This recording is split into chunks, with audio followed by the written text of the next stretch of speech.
Well, this morning we're going to continue our third part in a series, and if you've been here, you've been able to participate in some of this, and I've been trying to make it apply to us in all of our different life scenarios. Not all of us are in a relationship, so I'm trying to make this apply in all of the situations that we might find ourselves, whether we're a widow, whether we've lost someone, maybe we're divorced, or maybe we are married, and it's going to apply to all of us. So I don't want anybody to think that they're excluded from the message that's going to be preached today or in the last 2 Sundays, but that they will be able to apply to your life and those around you. So if you want to turn in your Bibles to Ephesians 5, we're going to be in Ephesians 5:21 today, and we're going to be talking about building Christ-centered relationships.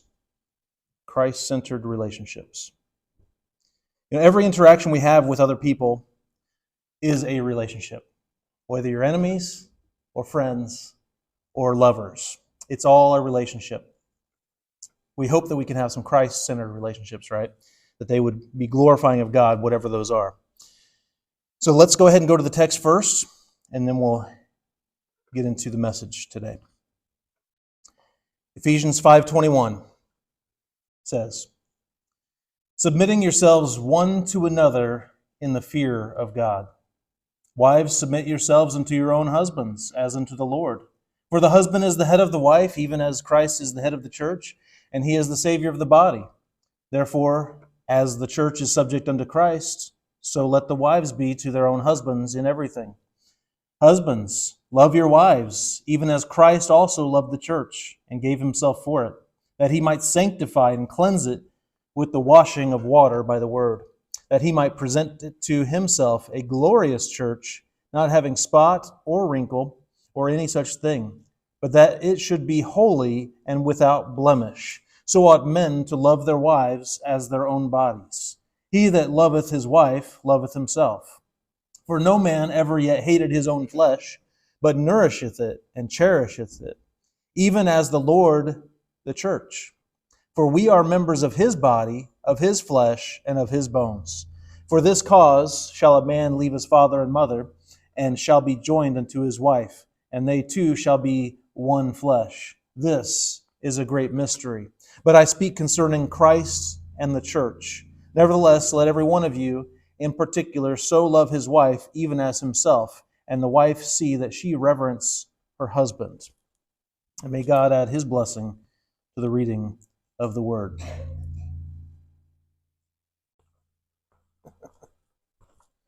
It's weird noises over here. Did you hear that too? Okay. It was doing it last week, and I was like, I don't know why it's doing that, but anyway. Okay.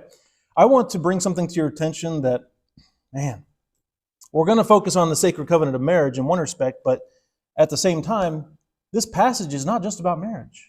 This passage is talking about the relationship the church is to have to itself, and it's using marriage as an illustration to explain that. A lot of people get it out of order, and they think that this is just talking about marriage. That's not true. In fact, I'll read it again for you just so you are clear. Verse, let's see, where was it? 32. Verse 32, he says, "This is a great mystery, but I speak concerning Christ and the church." He's telling you what he's talking about. Even though he's talking about marriage, he's really talking about the relationship between the church and Christ. Okay? And marriage is an illustration. And the marriage visual or the marriage illustration is needed to be upheld as a godly visual for how Christ and his church are to relate.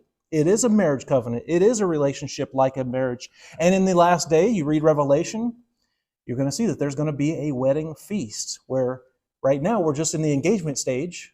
God's given us his engagement ring, so to speak, with the Holy Spirit, right?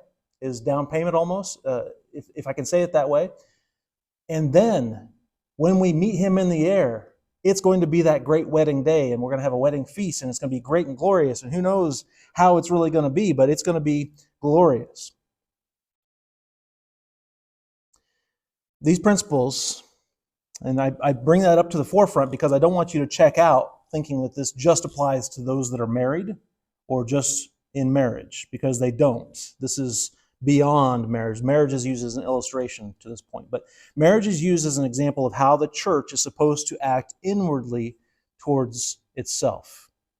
We're not supposed to just come to church on Sundays and never talk to anybody else. We're supposed to interact, right? We're supposed to have some kind of inward communication, association, lifting each other up, encouraging one another as the saints are supposed to. You read Acts, you see how the church was. You go through that and you see that it wasn't just a church service that they came to and never did anything else and just went home. It was something that transformed their lives and it changed them forever. It changed them so much so that many of them were willing to die for the cause of Christ. And I'm sorry, but going to a motivational meeting once a week will not cause you to want to sacrifice your life. Can I get an amen? Okay.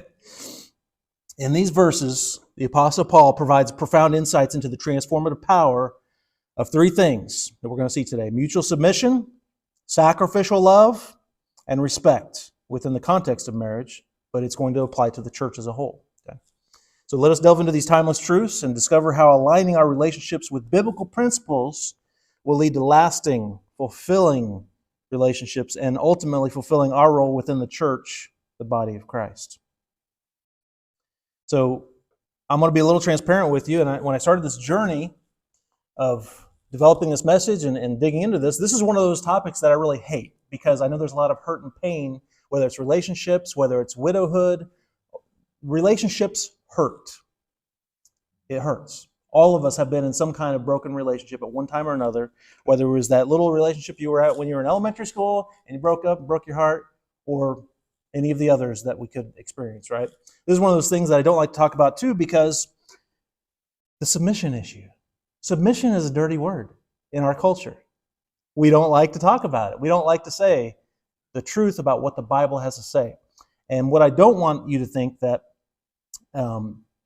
this is teaching something that is abusive or disrespectful in any way, but this is I'm going to say mutual submission, because there are different ways that the husbands and wives, submit to one another.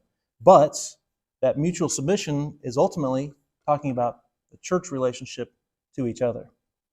In a marriage relationship, it's a little bit different. Anyway, let me get into that here in a second, but before I get into it, I have to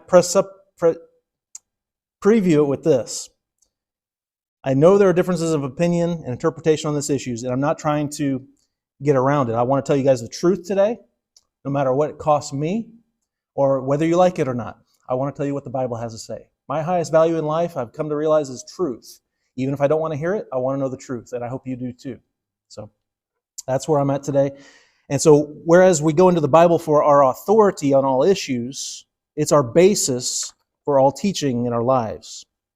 So whether you want to submit to God's word or not, that's all for each of us to do on our own, ultimately, right? And some of you may have a big problem with what I'm going to say today, even though it comes from God's word and it's not mine, because I would probably say something different if it was my idea, right? Just being honest. But here's what God's word says. It says that wives submit to husbands and husbands are to love their wives. He didn't say the same thing with each. And so we're going to dive into that a little bit. Because we have a flesh nature, the flesh has a nature of its own. It has a will of its own. We rebel, we come up with our own counter logic, and we're even persuaded by spiritual entities that are not of God. Believe it or not. I mean, there are things that you cannot see that are going to be whispering in your ear other things that the Bible does not say. And just this morning, I was looking up articles to kind of understand a little deeper. There's preachers out there writing blogs saying things opposite to what the Bible clearly says. It's out there, which is why I want to encourage all of you, don't just take my word for it. Read the Bible. Check it. Make sure what I'm saying lines up with God's word. Because if it doesn't, guess who's wrong? Not the word. I would be wrong in that situation, right? So check what I'm saying. Check other pastors, what they're saying, because just because you heard a blog or you heard another pastor, or any pastor for that matter, say something doesn't mean it's true. It just doesn't. There's so many out there that are just spitting out lies. I couldn't believe it. Just this morning, I just found a few. And I know there's more out there. So the Bible is our authority on all issues. That's where we need to go to for our authority. With that said, it's sometimes hard to receive God's teaching, especially when we live in a culture that's so counter to what God has to say. You'll see people, when they're approached or when they're faced with God's word, they rebel in different ways. And you might even catch yourself stirring inside if something maybe touches a nerve. You want to ask the question, why does this teaching touch a nerve with me? Why is this teaching hard for me? Perhaps it's something in your past, or maybe you have a different understanding of Scripture than what's being laid out. Nevertheless, I want you to know I'm bringing this to you in love. Okay? I want the church to succeed. I want the church to understand God's will, not culture's will. Okay? Because culture's will is very different. But my search, so anybody started using AI, ChatGPT generators to help, maybe it's like doing a Google search, but a little more intense. And it's a little scary because you're thinking, okay, now I'm giving a robot control of what I'm asking here. There's a lot of questions. If you haven't heard, and I meant to print up these articles, but earlier this month, and mind you, this is the month of February, right? In addition to President's Day and presidents' birthdays and all that, we also have Valentine's Day. It is also Black History Month, right?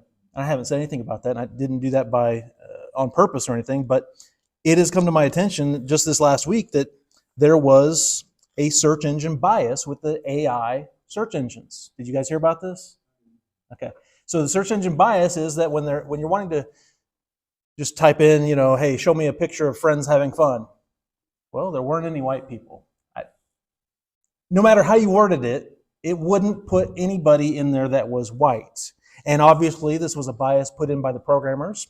And you could do a search engine for even historical figures or the Pope, and it would show you like an African-American woman with the Pope hat on. Just weird, bizarre things like that. That's been going on this last week. It's been making a lot of headlines. But it was exposed that Gemini is the company name under Google, that the artistic rendering of AI was showing biased results against certain people, white people, right? You do a search, and it would only show either Black, Asian, or Native American people. The head of the AI, Gemini's Jack, I don't know if I'm pronouncing his last name right, but Krausink, responded by saying, "We're working to improve these kinds of depictions immediately. Gemini's AI image generation does generate a wide range of people, and that's generally a good thing because people around the world use it. But it's missing the mark here." So they even admitted that they're missing the mark. I think they did it on purpose. I mean, it's clear as day that there was intention behind it. Now, if you think about it, though, do white people make up the majority of the world? No, we don't. If you consider yourself white, we don't. A lot of you look pretty pale-skinned like me. So anyway, we don't. Most of the world has a little more melanin in their skin tone, right? And that's okay. That's the way God created it. He created us with a plethora of different colors, shapes, and looks. That's okay. That's fine. That doesn't make anybody better or worse than anybody else. But there was clearly an AI. All I'm bringing this up for is that there was a bias, and it was clear. Well, it's Black History Month. Is there a correlation? Okay, maybe not. Maybe it was just coincidence. Who knows? Bottom line is, I too noticed another bias in AI this morning. I did a little search, just looking it up, trying to figure out what AI would say about submission, about relationships. Okay, would it say what the Bible says about it, or would it say some sort of new age, cultural relevant? Anyway, here's what I came up with. The AI responded to examples of submission as only mutual submission, if that makes sense. So it would only give descriptions and talk about how it's beneficial to have a husband and wife that are mutually working together towards a solution, which sounds really good. I mean, there's nothing wrong with that. Okay, that's good. But as I kept digging, I even uncovered, talking about kids submitting to their parents. Any other kind of submission, it came up with this answer that it would be saying that submission is toxic, it's unhealthy, and it's abusive. Well, in some cases, yes, it would be, right? If you're just submitting to people that are abusing their power. But when I asked about its submission in a military context, because I'm a chaplain in the military, right? It went on and on about how military hierarchy is good for efficient execution of orders, chain of command, good for discipline and order. It talked about how it fosters trust and camaraderie among service members to submit to the authority, right? And how it's integral to training and development. So many benefits in a military context to submit to the leadership hierarchy. Why would it not say the same thing about any other kinds of relationships? There was a clear bias. It just didn't bring in the military context to that conversation until I intentionally brought it up. It was just interesting. It seems like we have to be very careful. So we can use technology, but just be aware, don't fall asleep at the wheel and let it start running our lives, right? We have to be aware of what it's doing, where there's biases. When it comes to marriage relationships, AI seemed to have something different to say. And I say this just to wake us up, keep us on our toes, and not just submit to the AI gods that Google and everybody else is creating. There's a bunch of them out there, and really, it seems, in business, if you don't somehow incorporate AI into your business model, you're going to be left behind. Because there's so much computing power in this new technology, a lot of businesses are just going to be left behind. So there's a real push for it, right? It's going to be taking over more and more of our lives. So it's going to be hard to get away from it, seems like. But even though they're seemingly unbiased AI programs, they come with human bias. They have to. They were created by humans, right? Okay. My point being, only God and His Word is worthy of directing our morality and truth for our lives. There are many people out there, like I've mentioned already, pastors and bloggers included, that are quoting the Bible, but they are actually telling you the opposite of what it says. It's weird. It's bizarre. It's out there, though. Read it for yourselves to know the truth. Look in the Bible and check what is being said. See if it really lines up with God's Word. There's no other way to keep you from being deceived but to check God's Word for yourself. So, let's get back to Ephesians 5, shall we? I say all that because you can do a quick Google search, and you're going to find a bunch of articles that are going to say the opposite of what I'm about to tell you. Okay? We need to look to God's Word for our authority. So let us acknowledge the significance in relationships, first of all, this is the first point, of submission. I could have said mutual submission, but I'm saying just submission. And I think mutual submission is a nicer way to say it, because it seems like it goes both ways, and it does. Just this morning, my wife asked me to kill the spider in the bathroom. And guess what I did? I submitted to her request, and I got the shoe, and boy, that was a big spider. It jumped down from the ceiling at me, and I screamed, and anyway, I got the spider. Okay, so there's submission both ways, right? I'm not just asking her to do things. She's not just asking me to do things, but sometimes I ask her to do things, and it's not, hey, go do this. It's, hey, respectfully, can you do this, or would you have time to do this? I know she's got a really busy schedule with 6 kids, so sometimes making a request is burdensome in that situation. But it should be,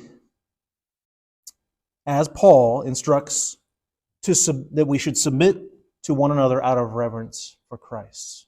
That should be what we focus on, is that our submission to each other is out of our relationship, our reverence for Christ. Paul is moving from talking about how the church ought to submit to one another, and he gives multiple examples using the marriage relationship as an example of how the church is to submit to one another. So, are you to submit to anyone, anytime? No. There's been some people that have said, hey, the Bible says wives submit to your husbands. Does that mean all women should submit to all guys? No, absolutely not, right? That's not what it's talking about. That'd be an abuse of power. That'd be totally out of context. He's talking about your husband, if you have one, right? And just to that one. So submitting to one to another, when it talks about even the church in this context, is the church to submit to just anyone? No. There are some things that the church should submit to. And in this context, we're talking about one to another. So it's church submitting to itself. It's a relative term, meaning whoever is right there in the immediate vicinity. For example, the shepherds, when they saw the angels at Jesus' birth, right, they said one to another that they should go and see. They weren't telling everybody in the world. They were just talking to the immediate need, the people right there in their immediate vicinity, the other shepherds, right? So in this context, when it says one to another, we should submit one to another, it's talking about whoever's right there, the immediate church in the context of this, okay? Likewise, this submit one to another is talking about the church submitting to itself, internal relationships. And like I said earlier, someone's wife is not supposed to submit to somebody else's husband. It's that familial relationship, in the context of marriage. There are proper and improper aspects to submission, and of course there are people that can abuse this teaching to their own sordid mind. But in Christ-centered relationships, so this is not just talking about marriage, it's talking about church, maybe this is talking about work, maybe this is talking even outside of that even. But in Christ-centered relationships, there is a mutual yielding and humility that reflects our reverence for the Lord. It's not about our dominance or control, but it's about honoring and valuing each other. Nowhere in the Bible does it say that husbands and wives are to submit to each other without it talking about the church in the context. Wives are always in the Bible to submit to their husbands, but also the husbands are always to love their wives as well. The reason I make emphasis of this, and I hope I'm not overemphasizing it, but when I got married, I was overemphasized the fact that we need to submit one to another, and I didn't realize that was a context of the church. So I totally made my marriage a democracy. I didn't provide any leadership. And so it was really a rocky start. So while Cassie is looking for leadership, here I am submitting everything to her and thinking it's a complete democracy and not providing any leadership as a man ought to. Kind of provided a vacuum where I needed to step up and make some decisions for our family. But anyway, that's a little bit of my story. So, I hope I'm not overemphasizing this aspect of it, but it is important when our culture puts out there such this idea of this feminist ideology that everybody's equal. And yes, we need to value each other as equal, but we're not the same. Women and men are not the same. We are created differently. We think very differently. I can't remember the guy's name, but he created a book and he talked about the differences between men and women, where he describes the brain of the woman versus the brain of the man. And please don't take offense to this, but this was his description, not mine, right? And I can get you the name if you want afterwards, but he describes men's brain like a waffle, okay? And a waffle has a lot of boxes, right? So you put thoughts in each box, and nobody ever touches the boxes to another box. They are all in their own container, right? Whereas women's brains are more like spaghetti. You know what I'm talking about. Okay. Everything's connected, everything's wired to everything. And you can't separate one thing from another because it's all connected somehow. And it is. Things are connected.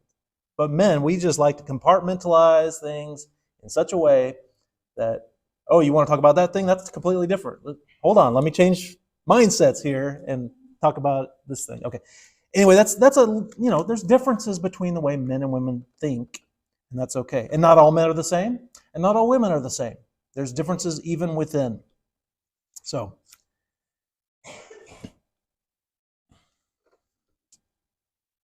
all right. So, talking about submission. What's funny is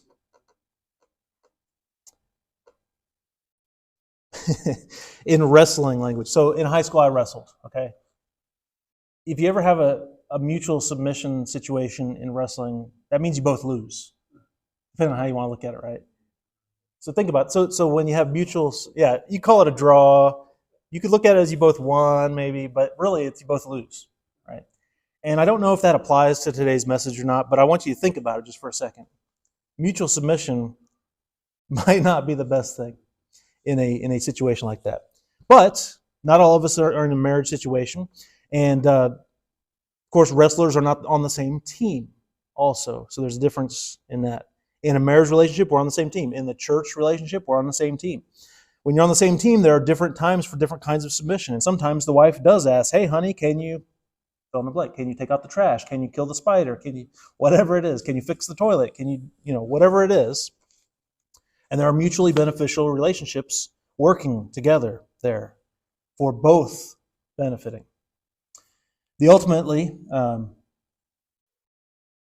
If you look at this, I don't even know how I should say this without touching on some other nerves, but if we lived in a true democracy, or we don't have like the, what is that in between voting? I can't remember. Where everybody actually gets a vote, you know what I'm saying? Okay. In everything, it would be really one step away from total anarchy. Have you ever thought about that? A true democracy will turn into mob rule, where really it's just majority rules, and which could be a good thing, but then you could have the mob ruling over the other side with cruelty, and that would not be good. So, and I'm not saying I know what the best political system is. Actually, I do, and that's the one where Christ comes and returns and rules and reigns. And we're not going to have that until he comes back, right? So we're stuck with imperfect systems. But in the most efficient system, I already kind of hinted at it, you don't have democracy, you have a monarchy. That's the most efficient system if you want to get things done, where your word is authority and whatever you say needs to get done. Hopefully the monarch is not an idiot, right? Okay. But he's wise, he's educated, he's trained, or she. You think about some of the CEOs today. They've got to be smart. They've got to be trained. They've got to be educated. And they've got to have what? A vision. If a CEO or an influencer at top levels doesn't have a vision, think about guys like Elon Musk. That guy has a vision for everything he puts his mind to, and people follow him. It's easy to follow somebody with a vision, right? So men, if you want to lead, you need a vision based on God's mission to lead your family. You need a vision. You cannot lead without having some kind of vision for the future. When both partners in a marriage work together for a common goal, they create an atmosphere of trust, cooperation, and unity that strengthens their bond. Let me share a little story. I think I've shared this before, but there was a time where I was experimenting with making wine. So I found this YouTube video that told you how to make hobo wine out of Welch's grape juice. Like, oh, okay. Not because I was wanting to drink alcohol, but because I was wanting to understand the process and maybe make some fuel, ethanol. Thought that would be a really cool way to have some alternative fuel in the trying times that are coming in the future. And so I bought some yeast at the local brewery and I put it in my little Welch's plastic container, shook it up real good and set it in the bathroom and just waited. Put the lid on real tight, Well, I think it was later that evening, before bed, I realized, you know what? Nothing's happening in here. I shook it up. I remembered I didn't activate the yeast. So what did I do? I didn't want to dump it out and put it back in.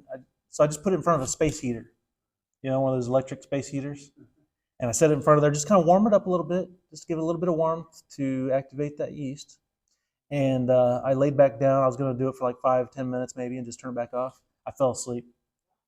And 2 o'clock in the morning, I heard this explosion coming out of my bathroom. I thought, something was getting blown up, and it was.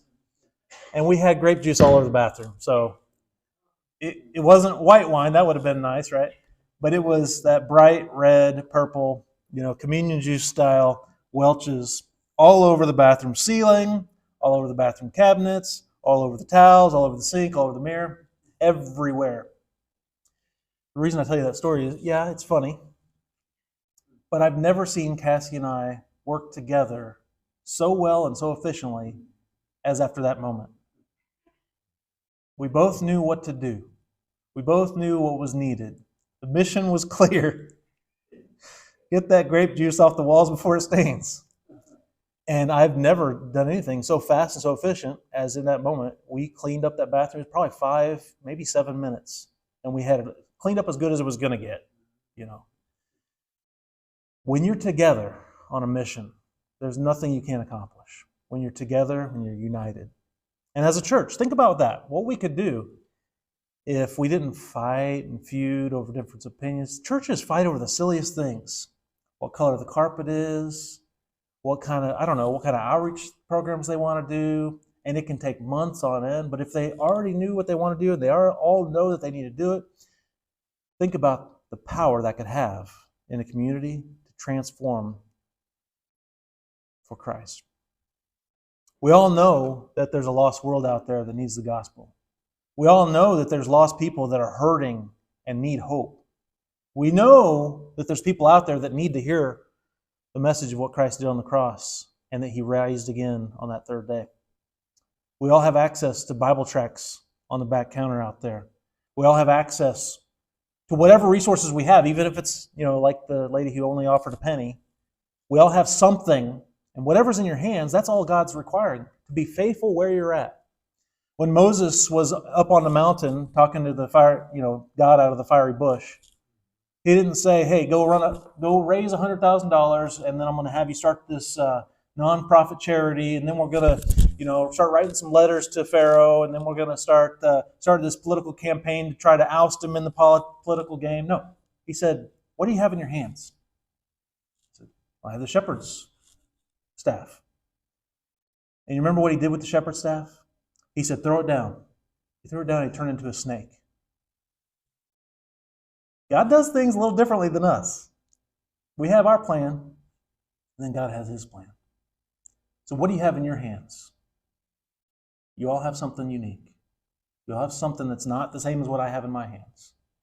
And all of us, if we're in obedience to God, if we're submitting, dying to self, man, you're going to see God moving. Okay, I need to get off my first point of the sermon so we can finish this up, but I hope that encouraged you just to look. All of us can be used by God in some way or another. When both partners in a marriage work together for a common goal, they create an atmosphere of trust, cooperation, and unity that strengthens their bond and their effectiveness. Same is true in the church. Same is true with your Christian friends. Secondly, second point, I want to talk about sacrificial love. Sacrificial love lies at the heart of Christ-centered relationships. Just as Christ sacrificially gave himself up for the church, husbands are called to love their wives as Christ loved the church. Well, how did Christ love the church? Ladies, aren't you glad that God's not calling you to love your spouse like Christ loved the church? Christ died for the church, if it's not clear enough. Christ died for the church. And husbands, we're supposed to love in that same way, sacrificially. It requires us to prioritize our partner's well-being above our own. When both spouses strive to outdo one another in acts of love and service, their marriage becomes a testament to the love of Christ. There's a watchman, there's a guy named Watchman Nee who is a Chinese evangelist. He tells of a Christian he once knew in China. He was a rice farmer, and his fields lay high on a mountain. Every day he pumped water into the paddies of new rice, and every morning he returned to find that an unbelieving neighbor who lived down the hill had opened up the dikes surrounding the Christian's field to let the water fill his own. And for a while, the Christian ignored the injustice, but at last he became desperate. What should I do? My own rice is going to die if this continues. How long can this go on? And the Christians met, probably in secret. They prayed, and they came up with a solution. The next day, the Christian farmer rose early in the morning and first filled his neighbor's fields. Then he attended to his own. And Watchman Nee tells how the neighbor became a Christian. His unbelief was overcome by genuine demonstration of a Christian's love for others. There are ways that we could do that in our life. Put somebody else's need before ours. Or are we going to lash out and respond like the world in anger? I want to remind you of a few verses. John 3:16. For God so loved the world, and listen to the first verb that comes after that. For God so loved the world that He gave. Love requires giving. And He gave His only Son, that whosoever believes in Him should not perish but have everlasting life. And there's John 15, verse 13. Greater love has no one than this, that someone lay down his life for his friends. I don't think God's calling any of us to die for our friends necessarily, but it's talking about sacrificial love. The sacrifice of one soldier to jump on a grenade to save all his buddies. That's love. While most of us would be running out the building to save ourselves, that one who jumps on the grenade to be a hero, he's showing it the most extreme kind of love there is, sacrificial love. And then Romans 5:8. God demonstrates his own love for us in that while we were yet sinners, Christ died for us. Even though we didn't deserve it. We didn't earn it. He chose to do that anyway. And that's what love is. It's an act of the will despite getting anything out of it. And then Romans 12:1. He says, I appeal to you, therefore, brothers, by the mercies of God, to present your bodies a living sacrifice, holy, acceptable to God, which is your spiritual worship. You want to really worship God? Start making some sacrifices of some kind to put others first. All right, and point number 3, because I'm running out of time. Respect is really important in relationships. Whether it's in church, whether it's in marriage, or just with others, even non-believers, this will go a long ways. But respect is vital in nurturing a Christ-centered relationship. We talked about how wives are called to respect their husbands just as the church respects Christ. Respect involves recognizing and affirming the worth, dignity, leadership of our spouse. It means honoring their opinions, dreams, aspirations. When respect permeates our interactions, it fosters an environment where both partners feel valued, affirmed, and cherished. On the other hand, you may have a relationship that's not like that. You may have a relationship that's centered by something else. That's what we're talking about today, having a Christ-centered relationship, right? What about something else other than Christ? For example, like maybe a career. Maybe instead of Christ, we have a career as our center.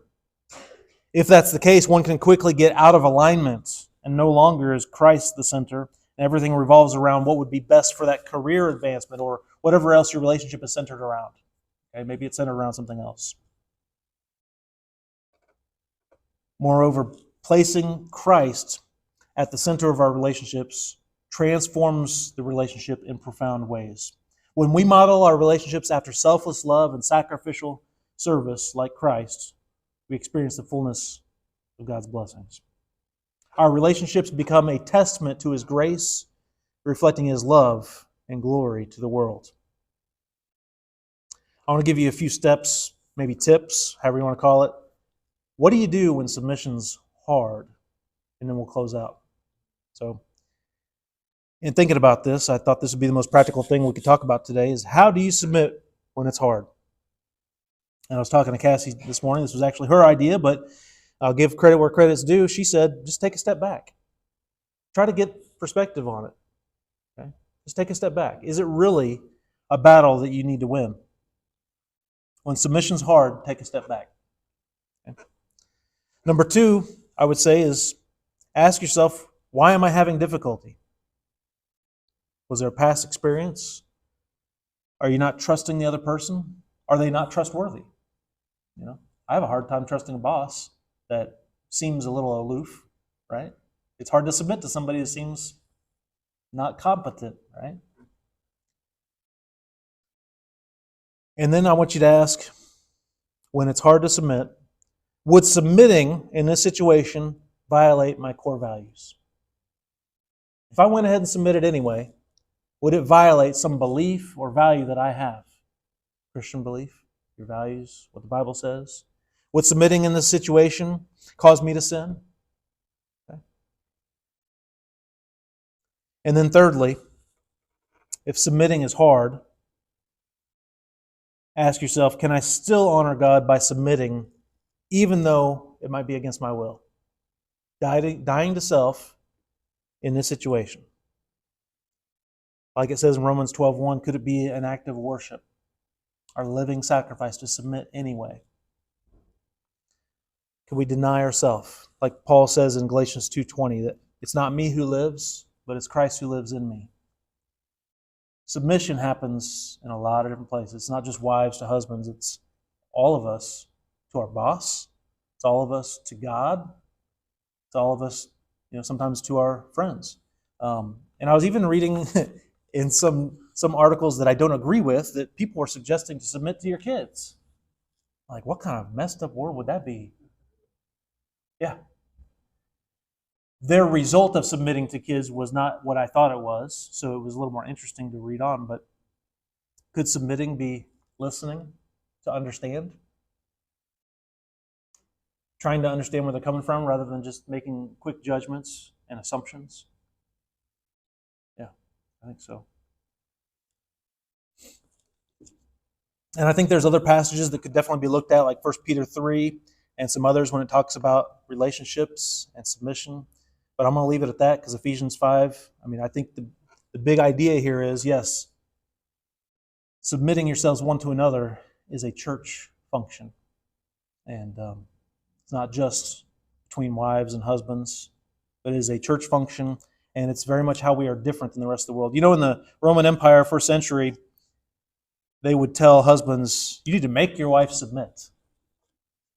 That's very different than today, right? Our culture is not like that, but that was the culture in which this was written.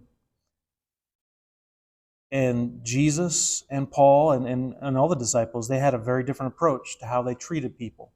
You know, they put people on not just an equal playing field, but they respected and appreciated one another. Yes, there were still different roles to play, but Jesus certainly elevated, whether it was the poor, whether it was women, whether it was men, whatever the situation is. Mutual submission, or let's just say submission, because all of us have to submit in one way, shape, or form.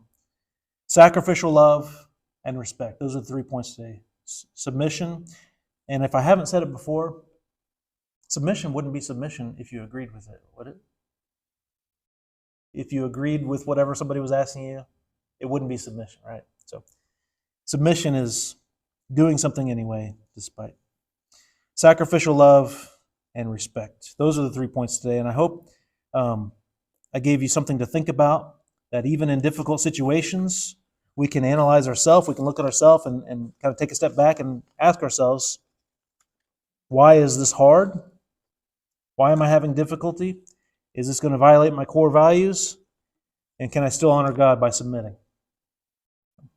I hope this helps you to kind of look with a little more depth and understanding of how Christ even submitted. Christ could have come to this world with all authority, telling everybody what to do, where to go, how to rule, and just laid it all out there and ruled. But he didn't. His purpose was completely different. He humbled himself, and he submitted himself even to death. That's pretty phenomenal. That's definitely not what many expected. So with that said, I'm going to close out with